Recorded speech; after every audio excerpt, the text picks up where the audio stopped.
March 24, 1945, 30,000 feet above Berlin. Lieutenant Roscoe Brown is flying a P-51 Mustang, a propeller-driven fighter that first flew in 1940. The aircraft relies on a piston engine and spinning blades to generate thrust. Maximum speed, about 440 miles per hour. 3 miles ahead of him, moving at over 500 miles per hour, is a Messerschmitt Me-262, the world's first operational jet fighter. No propeller, twin-jet engines, equipped with 430mm cannons that can shred a P-51 with a single burst. This shouldn't be a fair fight. The Me-262 is faster, more heavily armed, and represents a technological leap that should make propeller fighters obsolete. But Roscoe Brown isn't just any pilot. He's a Tuskegee Airman, one of the red tails of the 332nd Fighter Group. And in the next 60 seconds, he's going to do something the Luftwaffe said was impossible. He's going to shoot down a jet, not just him. Before this day is over, 3 different red-tail pilots will destroy 3 German jets over Berlin, the first American fighter group to shoot down the Luftwaffe's wonder weapon in aerial combat. This is the story of March 24, 1945, the day propeller planes proved they could kill jets, the day the Red Tails wrote the final chapter in the myth of German technological superiority, and the day 3 black American pilots became the first Americans to win dogfights against the future of aviation. This is the story of the impossible victories over Berlin. Before we understand what happened over Berlin on March 24, 1945, you need to understand who the Red Tails were, because their story makes what they accomplished that day even more remarkable. The Tuskegee Airmen, officially the 332nd Fighter Group and the 99th Fighter Squadron, were the first black military pilots in United States history. Let that sink in for a moment. In 1941, when the Army Air Corps finally, reluctantly, agreed to train black pilots, it had been excluding them for its entire existence. Not because black men couldn't fly, but because the military believed they couldn't. Army doctrine, written and endorsed by senior commanders, stated explicitly that black Americans lacked the intelligence, reflexes, and courage necessary for aerial combat. This wasn't just prejudice. This was official policy, codified in regulations and defended by generals. The Tuskegee experiment, and yes, it was literally called an experiment, was designed to prove this doctrine correct. The Army set up a segregated training program at Tuskegee Army Airfield in Alabama, expecting the candidates to fail. When they could point to the failure, they'd have their evidence that black men couldn't be pilots. What happened instead changed aviation history. The first class of Tuskegee cadets graduated in March 1942. Captain Benjamin O. Davis, Jr., son of the Army's first black general, led them. These men had trained harder, studied longer, and performed better than most white aviation cadets. They had to. One mistake, one failure, would be used to condemn an entire race. By 1944, the Tuskegee Airmen had deployed to Italy as the 332nd Fighter Group. They flew P-47 Thunderbolts initially, then transitioned to P-51 Mustangs. They painted the tails of their aircraft bright red for identification. The Red Tails. Their mission: escort American bombers deep into German territory. B-17S and B-24s flying daylight bombing raids were getting slaughtered by German fighters. Entire formations were being shot down. Bomber crews had a lower survival rate than infantry soldiers. Flying 25 missions, the requirement to go home, was statistically unlikely. The Red Tails changed that. They developed a tactic that other fighter groups didn't use. They stayed with the bombers. Other escort fighters would often abandon the bombers to chase German fighters and rack up kills. The Red Tails stuck close, providing continuous protection. White bomber crews noticed. They started requesting Red Tail escorts specifically. There are documented cases of bomber groups refusing to fly missions unless the 332nd was their escort. Here's the statistic that made the Red Tails legendary. They never lost a bomber to enemy fighters on any mission they escorted all the way to the target and back. Never. That's not quite accurate. They lost about 25 bombers total over hundreds of missions, and some of those were lost despite escort. But the myth of never lost a bomber became gospel among bomber crews. And the underlying truth was real. The Red Tails had the best bomber protection record of any fighter group in the 15th Air Force. By March 1945, the 332nd Fighter Group had flown over 15,000 combat sorties. They'd destroyed over 100 German aircraft in the air and 150 on the ground. They'd earned 3 Distinguished Unit citations, the military's highest unit-level award. And they'd proven, beyond any doubt, that black pilots were not just capable, they were elite. But they'd never faced jets. Nobody had figured out how to consistently beat the Me-262. American fighters had shot down a handful, maybe a dozen total, but the jet's speed advantage made it nearly untouchable. Luftwaffe pilots who survived to fly the 262 called it a miracle weapon.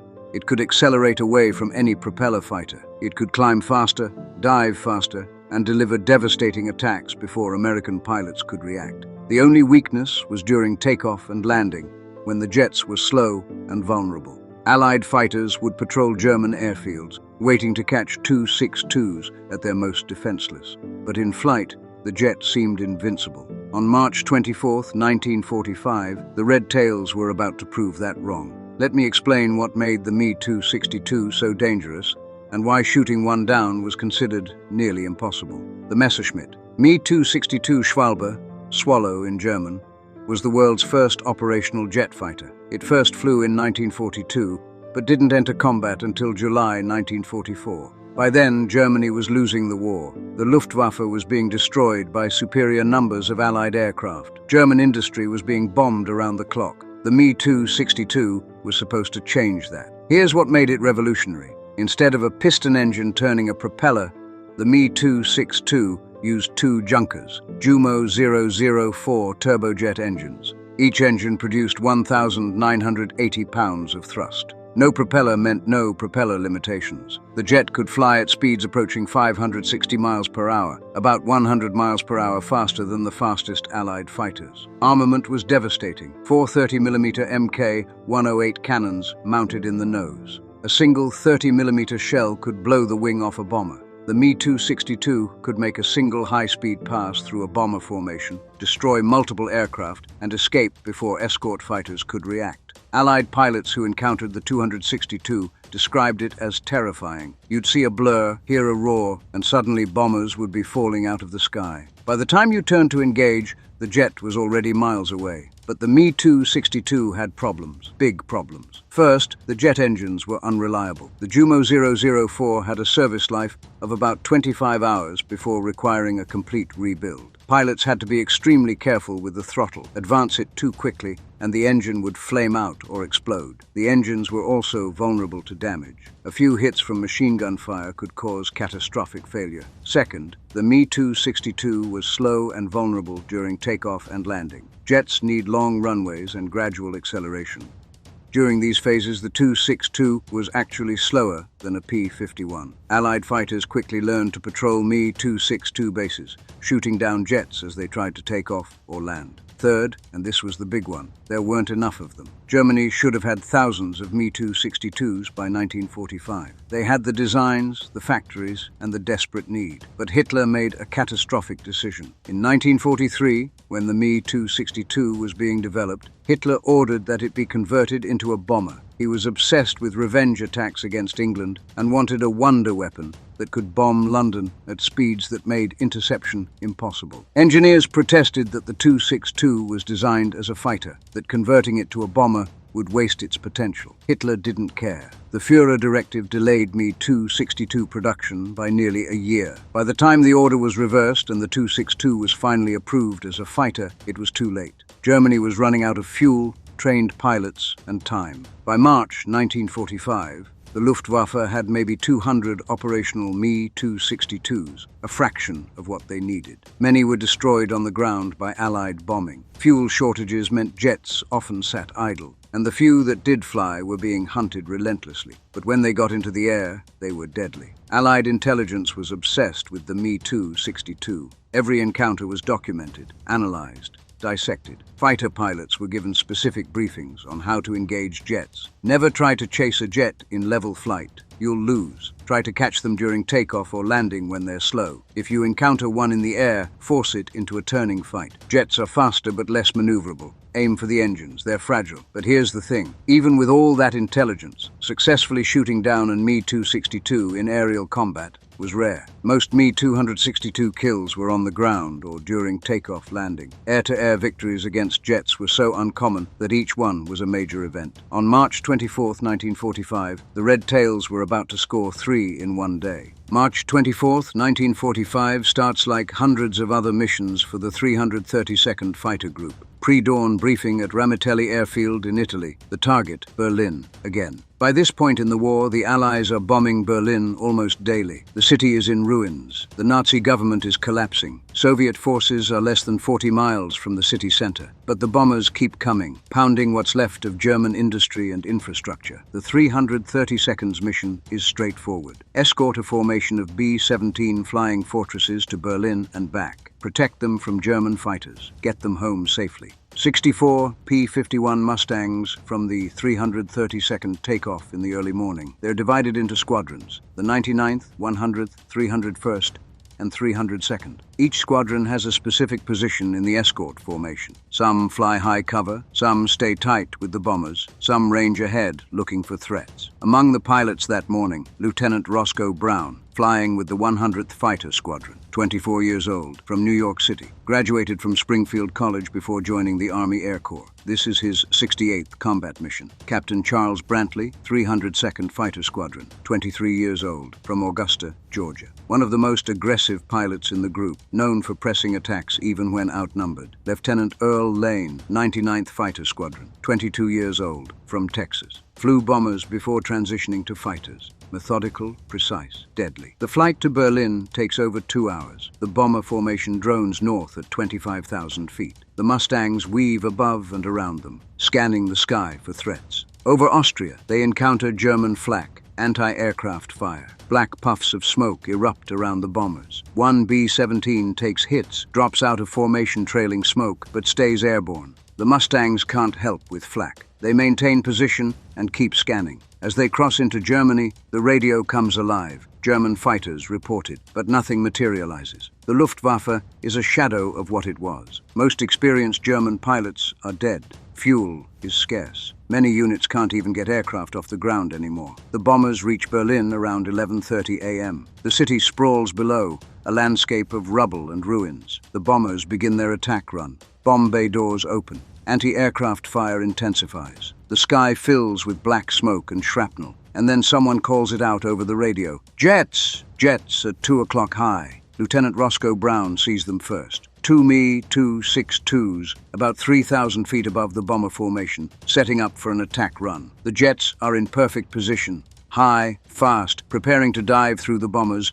with their devastating cannon fire. Brown doesn't hesitate. He pushes his throttle forward and pulls into a climb, trying to intercept. This is the moment where everything the intelligence briefing said should happen. The jet should easily outrun him. Brown should be left behind, watching helplessly as the 262 accelerates away. But the German pilot makes a mistake. Instead of immediately diving on the bombers and then escaping at high speed, the Me-262 begins a turn. Maybe the pilot sees Brown coming and decides to engage. Maybe he's trying to line up a better attack angle on the bombers. Maybe it's just tactical error born of inexperience. By March 1945, many Me-262 pilots are hastily trained replacements, not the elite veterans who should be flying such advanced aircraft. Whatever the reason, the turn is fatal. Brown closes the distance. The Me-262 is still faster, but now they're in a turning fight, and the P-51 Mustang, with its lighter weight and excellent maneuverability,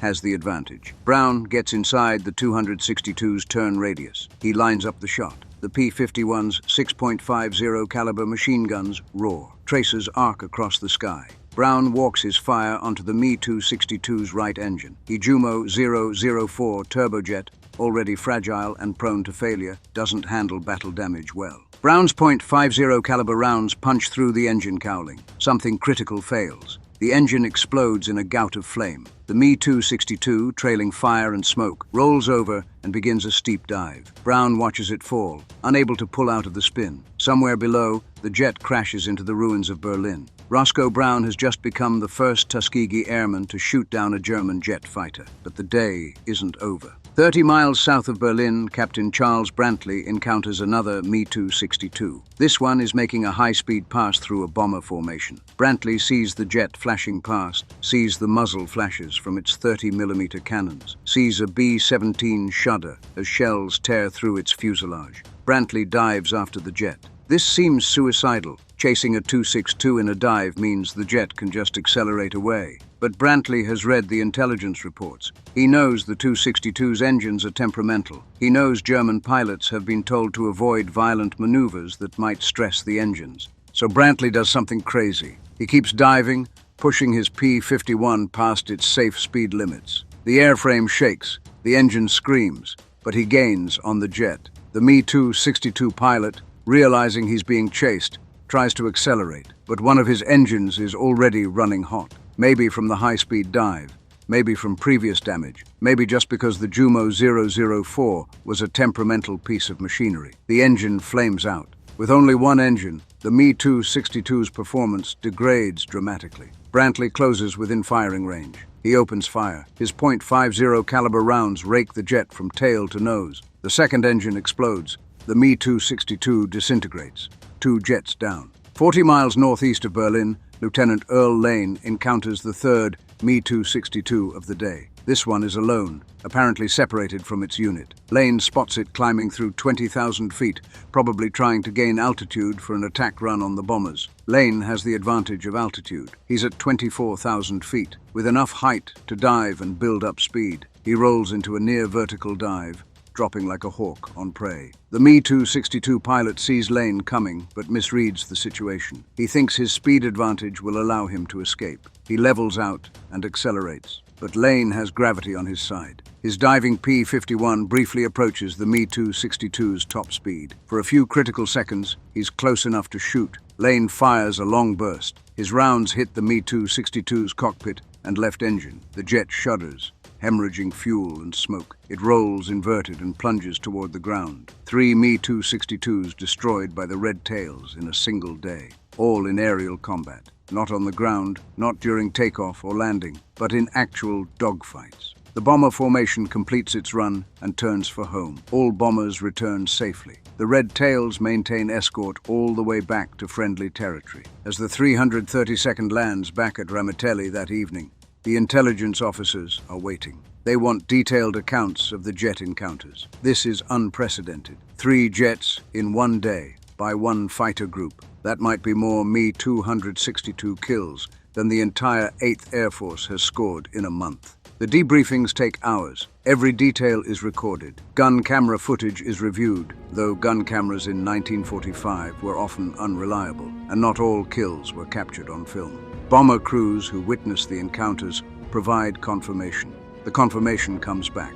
3 confirmed kills, all Me-262s, all by the 332nd Fighter Group. But here's what makes this story even more remarkable. The rest of the Army Air Force doesn't celebrate it the way you'd expect. Here's the uncomfortable truth about March 24th, 1945. The achievement should have been front-page news across America. 3 jet fighters destroyed in aerial combat by a single fighter group in one day. That's unprecedented. That's the kind of achievement that makes heroes. But the Red Tails' victories over Berlin didn't generate headlines. They weren't celebrated in stateside newspapers. They didn't receive the recognition that white fighter groups routinely got for lesser achievements. Why?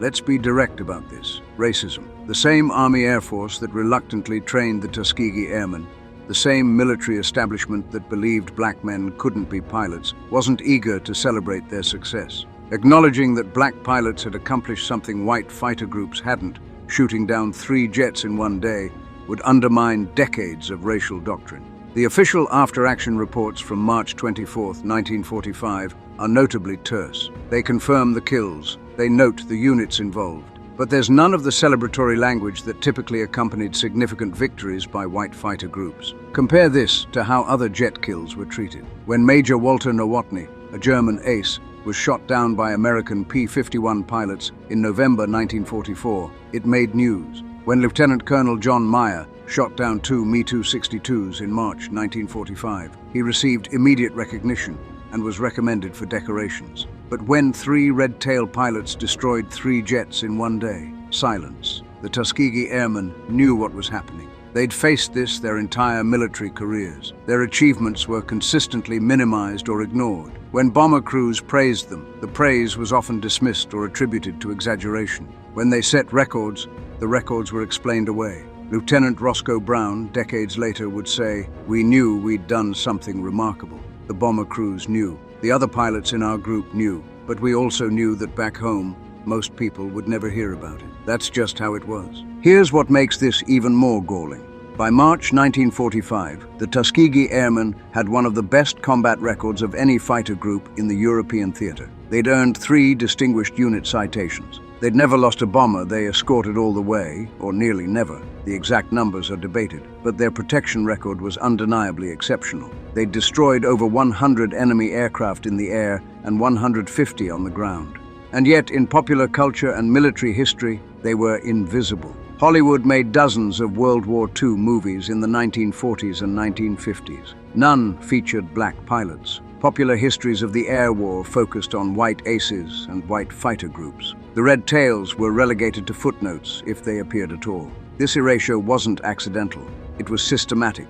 The military's own historical accounts downplayed black contributions. Official Air Force histories published in the 1950s barely mentioned the 332nd Fighter Group. When they did, the coverage was brief and clinical, lacking the dramatic narratives given to white units. Even the jet kills of March 24th were buried in operational reports and rarely mentioned in broader histories of the air war. But the Tuskegee Airmen themselves never forgot. They stayed in contact after the war. They held reunions. They told their stories to their children and grandchildren. They kept the truth alive even when official history tried to erase it. And here's what's important. The bomber crews never forgot either. White B-17 and B-24 crews who flew with red tail escorts remembered. Some wrote letters home about the black pilots who saved their lives. Some, after the war, sought out Tuskegee Airmen to thank them personally. Slowly, painfully slowly, the truth began to emerge. In the 1970s and 1980s, historians began re-examining the Tuskegee Airmen's combat record. They interviewed survivors. They dug through archives. They found the after-action reports, the mission logs, the kill confirmations that had been filed and forgotten. The story of March 24, 1945 was rediscovered. The 3 jet kills by Brown, Brantley, and Lane were confirmed and documented. The significance of the achievement became clear. This wasn't just a good day for one fighter group. This was a pivotal moment in aerial combat history. Propeller-driven fighters had proven they could defeat jets, not by technological superiority, but by superior tactics, superior training, and superior skill. The Red Tails had demonstrated that the Me-262's technological edge could be overcome, and they'd done it while facing prejudice that should have broken them. Let's talk about what March 24, 1945 actually meant, not just for the Tuskegee Airmen, but for aerial combat, for the integration of the military, and for American history. First, the tactical significance. The Red Tails proved that jets could be beaten by propeller fighters. This wasn't theoretical, it was demonstrated in combat. The tactics they used, forcing jets into turning fights, exploiting engine vulnerabilities, using altitude advantage, became standard doctrine for engaging faster aircraft. When the Korean War began 5 years later and American pilots faced Soviet MiG-15 jets, they used lessons learned from encounters with the Me-262. The fundamental principle held: superior speed doesn't guarantee victory. Tactics, training, and pilot skill matter more. The Red Tail's success against the Me-262 also contributed to a broader understanding of technology in warfare. The German jet program was supposed to be a wonder weapon, a technological leap that would compensate for Germany's collapsing position. It didn't. Better technology, deployed too late and in insufficient numbers, couldn't overcome strategic failure. This became a case study taught at military academies. Technological superiority must be paired with sound strategy, adequate resources, and proper deployment. The Me-262 failed not because it was a bad aircraft, it was revolutionary, but because Germany couldn't field enough of them, couldn't train enough pilots, and couldn't protect them from overwhelming Allied numerical superiority. Second, the cultural and political significance. The Tuskegee Airmen's combat record became a key argument in the fight for military integration. When President Harry Truman issued Executive Order 9981 in 1948, desegregating the armed forces, the success of black combat units, especially the Tuskegee Airmen, was cited as evidence that segregation was unnecessary and counterproductive. The Army's own studies showed that integrated units performed as well as, or better than, segregated ones. The Tuskegee Airmen's record proved that the Army's pre-war doctrine, that black men couldn't be effective pilots, was not just racist, but factually wrong. This had ripple effects beyond the military. If black Americans could fly fighter planes, command squadrons, and achieve combat excellence under the most demanding conditions, what justification existed for discrimination in civilian life? The Tuskegee Airmen's success undermined the intellectual foundations of segregation. They didn't end racism, but they made it harder to defend with the pretense of rational argument. Third, the personal legacy for the pilots themselves. Roscoe Brown went on to become a professor and later president of Bronx Community College. He devoted his life to education, helping thousands of students, many from disadvantaged backgrounds, achieve college degrees. He rarely talked about his war service, but when he did, he emphasized the importance of excellence.